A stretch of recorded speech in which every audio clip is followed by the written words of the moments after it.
You ask Tiger to calculate. This deals with linear inequalities with one unknown. The final result is b greater than 1.2.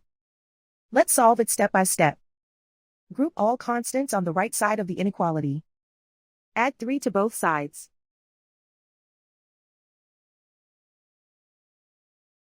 Simplify the arithmetic.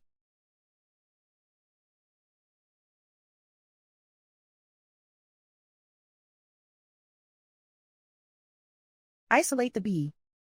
Divide both sides by 4.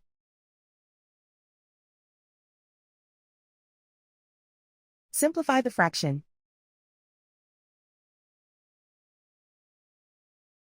Simplify the arithmetic.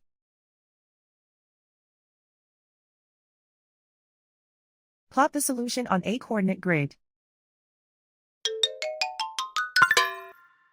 And so the final result is b greater than 1.2.